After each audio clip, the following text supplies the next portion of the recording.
Whatalofa ma whaafeiloa i atu. I le paia o le tātou mawhitanga o Ecclesia Samoa i lalo o le United Church i le Sinotia Victoria ma Tasmania. Whaafeiloa i atu foi i le paia ma le mamalu o Samoa i ona tūlanga whaalupe. Ua mawhai o na maua mai le nei whaasala o le tapua inga i le atua e ala atu i peau o le ea i le nei a Sa Pama. E whaailoa atu foi i le awa ma le whaaloalo e te tauai. E lua pese a tātou Ecclesia Samoa. O le e whakasa ma le metitisi e whaangaina i le nei Sauniga. O le pese mua sa Sauniga ma usuina e le aonga whaawhaia onga i Samoa. O le pese lua sa Sauniga ma usuina e le Ecclesia metitisi whangatongo i Amerika Samoa. Ia te o tau uma le file mua le atua. Tātou tapua i atu i le atua. Vivi i atu ia o tau ia Iova. Awai le lei o ia. E whaavavau lava lona alofa. E nā te tala ia i whai tutoa.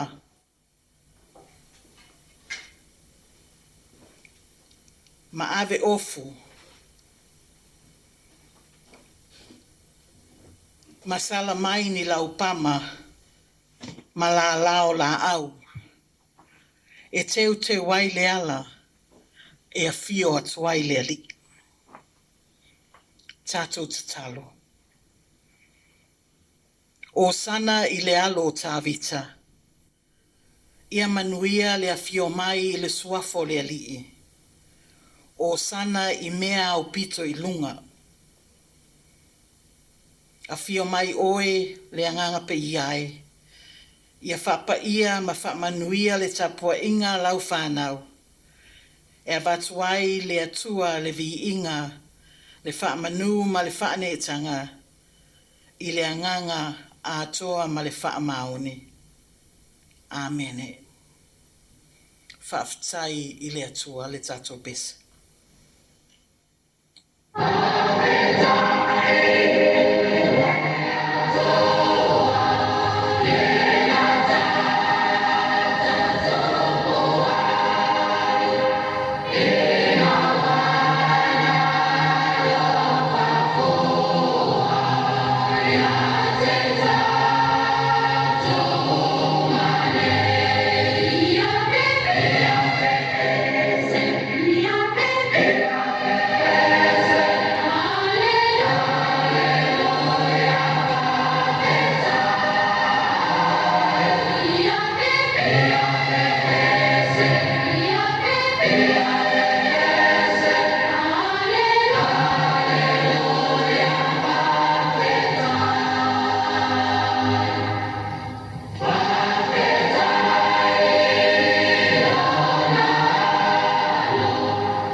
whaitawina o le awhionga pa ia le atua, o le amaua mai lea i le evangalia a mātaio.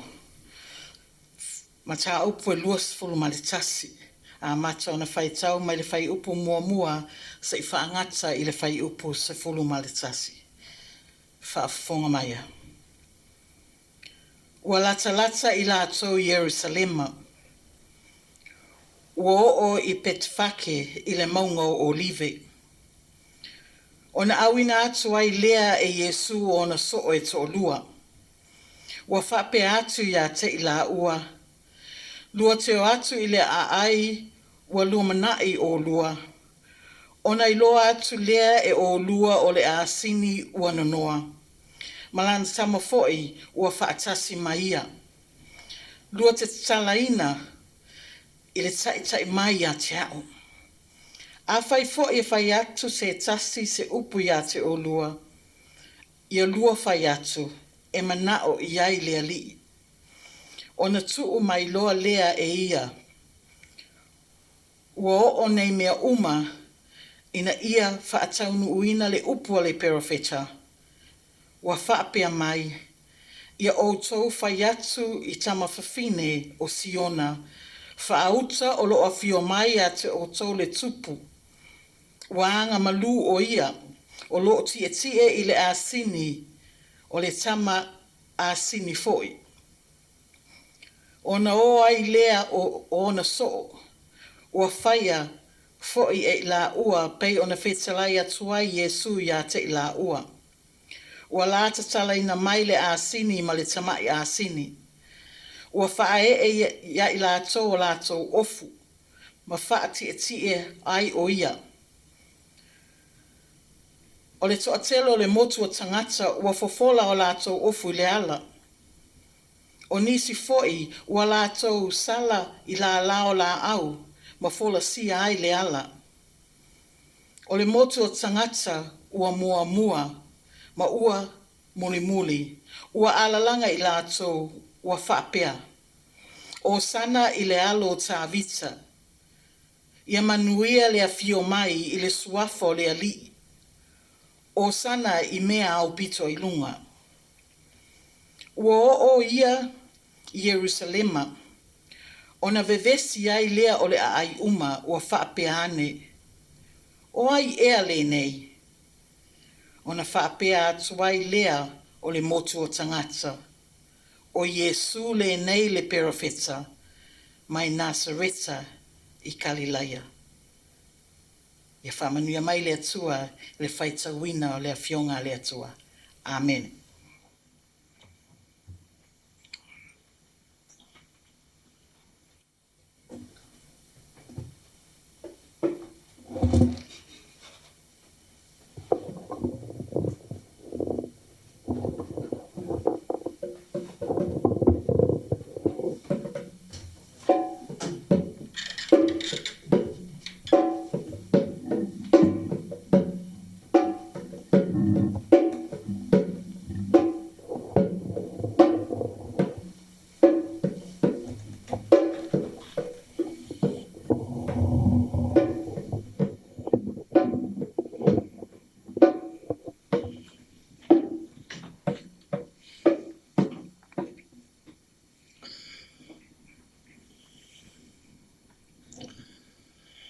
Ya ua tatu ia nei le aso sa Pama.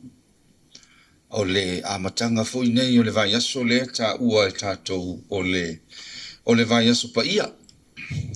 Ia po o le taimi e whaamanatu ai e le au kirisiano uma ia ngā luenga o mori mau. E mese foi a Yesu. Ia e o foi lona whaalata ina i ona popua ngā. Ia malona maliu a toa i malona toi tū. Ia o le tala lea sa whaitawina, o le tala lava le whaitau i Aso Sa Pama e tausanga uma lava e whaamanatu ai ia le malanga Yesu e anga i atu i Yerusalema. O le moli maula mataio pe ona faitauina. O le vai taimi o le whamanatu ai e iutaia le paseka. Ia po o le tausaminga muli muli. A o le io ese mai ai kupito. Ina ua tu whaasa o lo toina i le atua. Ia, e fōringa mai tala mataio. Ia, o le ta pena fo ia Yesu ia. Pe o lana whaatonunga i lo nau so. Ia o e au mai le asini malana tama. Ia o ta penanga uma ia mo le wha moe moe. I le malanga e anga i atu i Jerusalema. Ia e ta ua fo ino tatu mana tunatu file mu ia i le taimi lea le wa le mta upule lusu tasi tu se mata yo. I mata upu ia i luma mai o lo o ai tala ma mori mau. I ngā luenga a popo inga ma o ngā Yesu le ngata i lona auso o e whapea fo ina moto tangata. O lo atanga atangi ai fo ina to o tele le telia.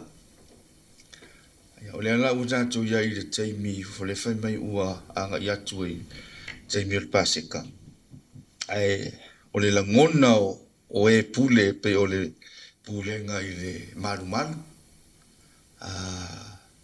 Le tai o le lotu. Ia whapea fo i tai o le malo roma. O lai va ai mai pe whape whea ia ngā ioinga au le a fo i leisi me le o le a tupu mai e la whai Yesu. O lai va ai se me se. Ia ona o mai lone fo i e sai ma. Sani, ole, ai ke so le fai upulea po le fesili, lea pe ua ngā tete ai pe ia le Jerusalema ina ua taunu atu Yesu po ma fesilingi ia o ai le nei tangata. I le whaonga aina la e mātai o le asini ma le tama le asini. O awala ia o lo tama whai mātai o e tali ai i le fesili le nei. O ai le nei tangata. A tonu le o la ngona na nisi tangata su i le pe ai se halava ua au mai ai le asini. Pe le o ia inisi manu e tala whea ngai ma le wha moe lea le awhai. Awa o le mele manatu isi tangata. Ia o le malo roma ia i o lātou taitai. Ia o tupu o tangata i pūlea le malo. Ai o le mole maua Yesu ia o le malo le atua. I le vaila nisi tangata ma i a Yesu. Pele o le tupu e lea o le malo le atua. E le o le mesia e lea o le valo ia e o tātou tangata i utaia. E le mole maua nisi tangata su o le whaonga ina o le asini. E pei o se fe au le au mai ai o le asini o se manu e pito i maua lalo. E le a mana ia. Pei la whauinga i le whaonga ina Yesu i. O la au mai se fe au o se tangata e loto maua lalo. E anga malu. E le so ona vevesi vai. Pi e whapenale anganga e ufole le the lowly. Whao. Usa le e au mai se fe au ta ua. I le whauinga ina. O le whaonga ina o le asi. Ai ale alanga, i puia na alanga i le motu o tangata. O whaafea o na au mai e se fe au e tali ai le fesili le nei, o ai ea le nei tangata. O sana i le alo o tāwita. I le su e isi tangata, e se tā ua o le tātou tangwhai fo e malama i upu o loo whaonga e le autu sitala. E whaamatala i lea tala ma lea tala. Awa iai upu tupito, ia pela le upu lea o le osana. E elza tonunga o le osana e sau le upu Latin. Ia whaali liu le kuliki le sau ai o le eleni, o le housana. O le winga o le le whapalangi o le save us. Sa lewa la umai. Son of David, save us.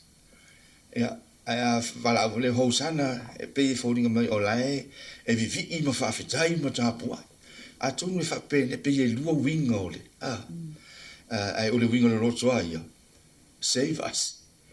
Hosanna, save us. Ia whaola ia i mato. E se fo tā ua wai, a whai taula ia i ma whao ngāle upu nai le whasamoa. Ia e o mai isi si winga lo loto. O le alanga lea. Hosanna. Le wala mai. Whaola mai ia i mato. Ia, po le pa atu fo i sesi tu. O se suafa fo i lea ua whaasuafa i nai e tangata, po le moto o tangata i a Yesu, pa whesilingi a o aile nei tangata. O le whaola. Whaola o na tangata. Ane, pe o ingoa nai, wha ingoa i te pe o le Mesia, o le ua whiriwhiria, the chosen one, ia e ai fula le winga le na o Yesu, o le Savior, whaola. Wale mo le mau foi lau tu stala o le whenga fau, ia mese ia le gospel, tu stala le lei. He came to save his people. Na fio mai, ina ia whaola. I ono tangata ma le fōwhanga uma, le atu, a fia i tangata uma. O se malanga o winga ese, fo ina nei malanga, a wā o I o lo o atangia pe whaamamafa i nai fo I le winga o Yesu malana wheau whaola. I le mea le o le tau mawhai e lu I tau, ia le malo o lo o la saisai tia ai tangata Israel. O lu tau ai fo ia tangata whai lotu. O lo o wina ia tofi I tonu o le ekalesia I Roma.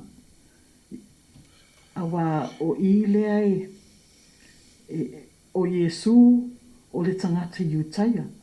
A o le ua lu I tau I whainga wha polotiki a le ekalesia I Roma. Wha pia foi le political scene. Po le pulenga sawa a Roma I tonu o Jerusalem. E nisi manatu o e mawhai o na whaalau tele ina e lau sunga le awala ua whaonga ina Yesu lona authority po lana pule e ofo atu ai se suinga I nei whainga sawa ua safa ai ia tangata o le atunu I Israelu. Whawhitai o le a whaitau ma mai tau le ia mori mau le au whai evangelia ia Yesu. Mai ai le amatanga o tustusinga nei I whai evangelia e wha. Ai whaitau ai e le umi e langona ina e iai ia e le talia Yesu. Ai meisa ia tai o le kalesia. Le au farisaio, le au tusi upu. E whoringa mai I le nei malanga. O lai matua va ai totoa. Ia le au farisaio ma e tai le kalesia. I po a unga o le anga I atu lea Yesu. E le whaingo fie o na fesilingia pe tau mawhai e whaisi suinga I se ini aia inga po ni whaavai po ni tūla fono ua pāsia ma ua whaatau ina e se whaala potpotonga e awhia I fo I le kalesia I le tana lea o lota otu ai le winga lea o Yesu e le fefe e fesili e le fefe e lui ia ni whai unga po ni tūla fono e avea ma avenga ma mafa pe avea ma awala I polonga I tangata o lana ia le nā whinau ma le mōni mau, e ala i lona whātua ma le talitonu, o le mea lea na awina mai e le tua, o le whiau lea le tua. Ia tu whaasa o loto tangata mai le te leo a venga mamafa. Le whaau popo masai sai tia i ala i tu la fono. Ia wa le te leo isi tala ma whaata oto Yesu. E lui tauina ia, ai mesia ia le ekalesia. O e na pūlea le malu ma le whaangai o inga. E o foi la i polokiki. Ia i la tau o e na taitai. Sa watu i Yesu le peifoninga mai ua fuli Yesu ia mea tāua ma lai wha tāua ina tangata. Ai ta watu ia i le whiau le atua e ala i le loto maua lalo, e ala i le alofa, e ala i le ola whitausi ai. Awa le mele ua vau sila fia Yesu. E pei ua o tamu whaiale tangata o le iro na tofi ma le pawa. E va aia mo ia malona ai. Ai whātua na i le tōtele. Au Yesu ma le tala lea mateio. O le pei o le winga fo leo lana malanga atu Jerusalem mai te tala le malu. E uru fale ia i tutonu wa i luma atu o le tala lea. E iai le tala le na le kiri ia ika Yesu o le malu. Ia usa e le lu i Yesu. Ia mea ia i le fitaui mai e le tala fia ngai ma le fina ngalo o le atua. Pei e lani whaataita inga i le tala whaasolopito a Samoa. I e fo ina lui i malo o lo o saisaitia ai le soifua malo lo ina o tangata Samoa. Ia masalo o le tala wala wiloa ma ua silfia le tōtele o Samoa o le tala voile i le mau o Samoa. Le finau o tamasese manisi o tata i longa o le atunu. Tupu ma tamali sa nato ia tau mawhai ina i sauroto Samoa mai whaina whakolone. Ia o le nā so te i tala whaasolopito o se awala file musa whai ai wai leini au penga fui pongi whanga pongi. Na whaumatia na mai so i fua tamasese manisi o tamali o le atunu. Ia o se nā tala le fo ila whai tātou tai peo le paseka a iutaia. E tau mawhai tau sanga umalava ia whamanatu ma tau atu ia tātou whanau. Le nā tala tā ua saoloto ai le tātou atunu. Ua pūlea ai a Samoa. Ia Samoa. E se tāua e se mea tāua fo i mo Samoa umalava fo i le nā whamanatu. Pe e whapena fo i le mele sa whai e Yesu. O le tau mawhai ina ia tūlei malu i tauina ia pūlenga o e lai le pawa ma le tamau ainga. I le polokiki ia whapea fo i tonu o le ekalesia. E whapena fo i la ia winga fo i o si tamaloa Torres Strait Islander o Eddie Mabo. Le fo ina tau mawhai ia ma nisio o le lātou nuu e whinau a wā le toi maua o le lātou lava whanua ma le lau ele. Ia e ui lava ina maliu si toi ina ele i maua le whae unga le malo a le High Court a le Australia. A le ua maua ia wanoa o tangata mua nei atu nuu. Ia toi maua mai o lātou mea tōtino. E se foli tā ua le nā tala ua le tātou teiloa o loo whaasorosoro pēa o na whinau ia apoliki ma tangata nuu mua o Ausitalia. I le tūlanga fo i lea i le tūs whaasa o lotoina o ai mesia i le tū i pūlenga o whanua. Wa i le taimi nei ia isi vaenga o apoliki. O la ua ia i le fisosoan o le lautele lava. Ia ele ai o lo ai laiva e finau ia pela e di mapo na ona na ia finau se fulu tausaga o taugafaistoʻina ia na maliu e limapu ia ae failo ma le faaiʻuga le high court o le atalia le finau e limapu ia le ua saʻoloto ai ia nisi vaega o le Torres Strait Island pulea e latou o latou fanua ia ma la foʻu ua iai le faaiʻuga foʻi le o le amanaʻia tagata uma a poliki aua le mesa iai Australia i tu atu o le tasiiva ono fitu ele i taulia tangata anu Australia i lalo o le census wale le fai tauina tu sa ele o ni tangata o le atunu pe a fufu ia wa avea fo i le fina o malo si sineto ina ia le wa mata ona ele swinga tonu o Australia Sani whamolmole sei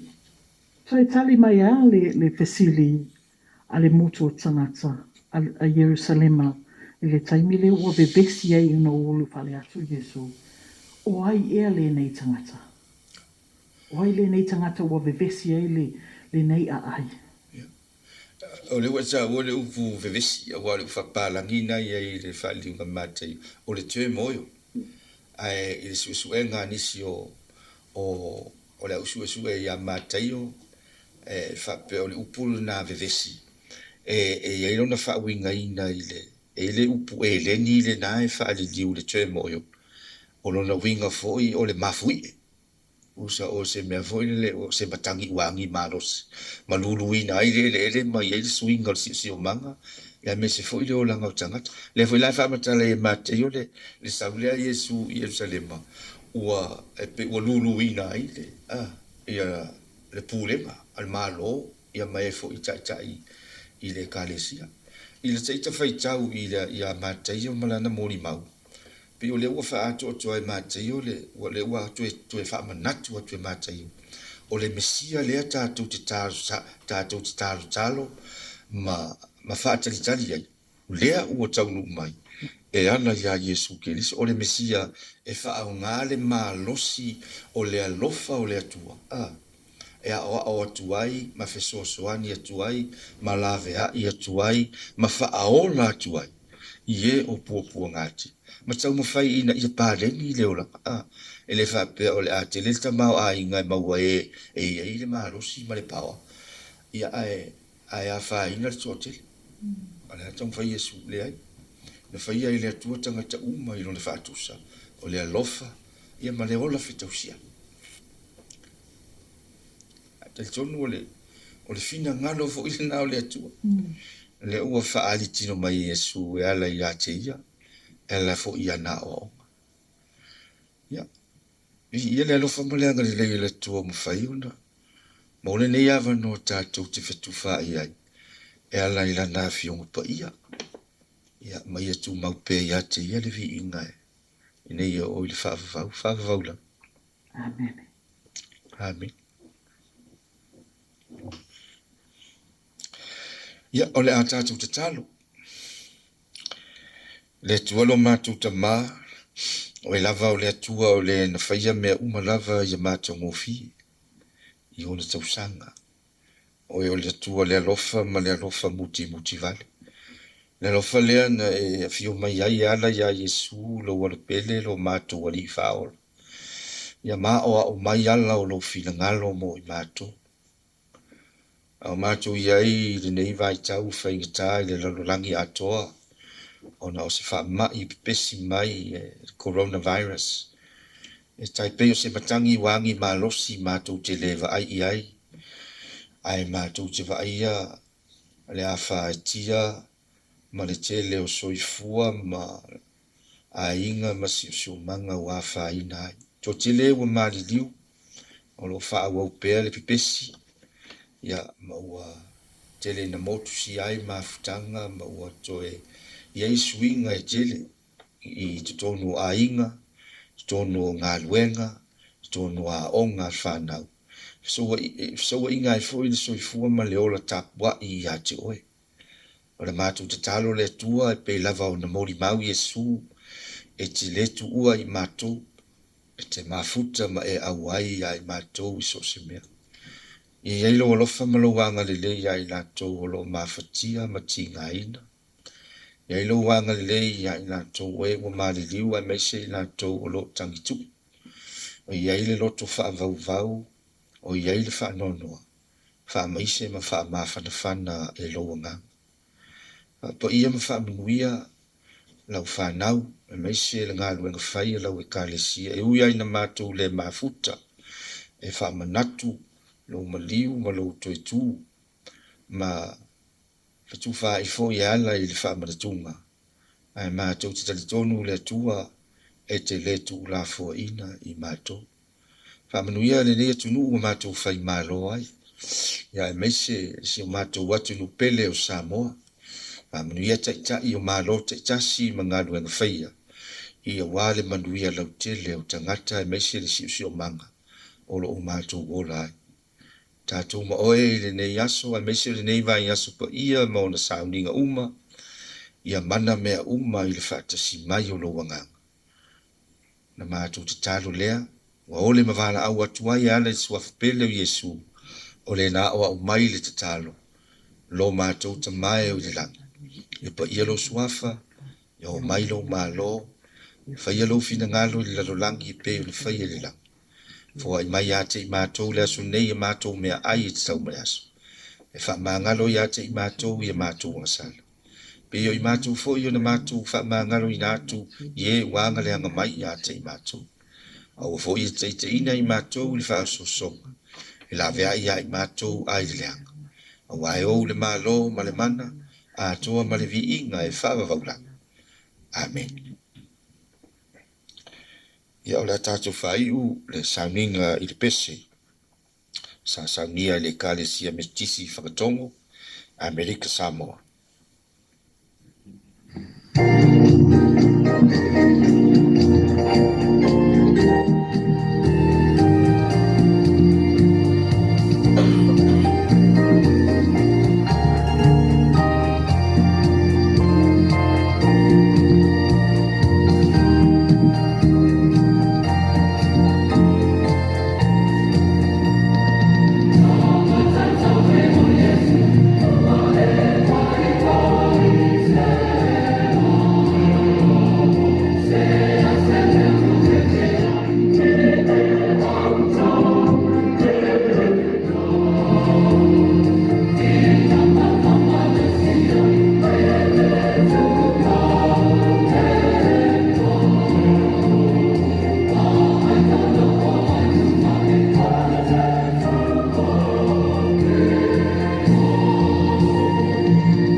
mau mai o tātou lunga umalava le alofa tūno Iesu Keliso.